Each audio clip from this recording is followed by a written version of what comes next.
I have another questions. Sabi niya, "Hi sis, good morning. Paano ka kumuha ng Singapore Police Clearance sa SG?" So again, this topic is about American visa, which is K1 visa.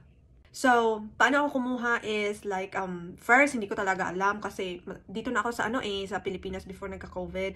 Kasi ganito yon pag mag-apply ka ng American visa, tapos nag-stay ka sa ibang bansa ng more than 6 months, kailangan mong kumuha ng police clearance pag nasa labas ka na, pag bumalik ka na sa lugar kung saan ka ngayon. So, applicable to siya na rules in every kind of nationality. For example, ikaw Malaysian, tapos nagtrabaho ka sa Singapore more than 6 months, tapos mag-apply ka ng American visa. So, kailangan mong kumuha ng Singapore Police Clearance. Tapos, yun, gagamitin mo siya for applying a American visa like K1 visa. So, ako naman is, nag-apply ako before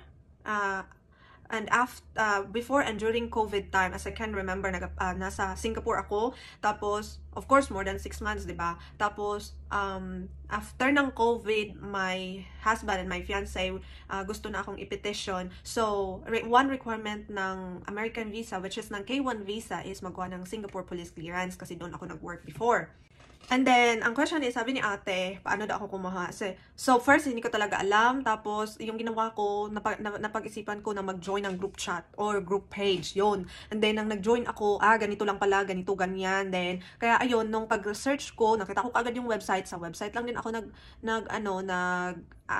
request. Then, nag-email back sila sa akin. Pag email back nila sa akin, binigay ko yung mga requirements. Pagkatapos ko nang binigay yung mga requirements, sinend naman nila sa akin yung police clearance ko through postal office.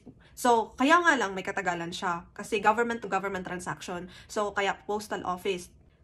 And for me, it takes time. So, 2 months. So, kayo, kung may plano kayong mag-apply ng American visa and then nag-work kayo before abroad, so, as early as you could, na wala pa kayong NOAA 1 or NOAA 2, Notice of Action 1 and Notice of Action 2, kuha na kayo ng police clearance kung saan kayo nag-work before. Like, if you work in Dubai, if you work in Abu Dhabi, you work everywhere, any kind of country, as long as, like, hinahanapan talaga kayo ng police clearance pag American visa na yung applyan nyo. So, I hope nasagot ko to.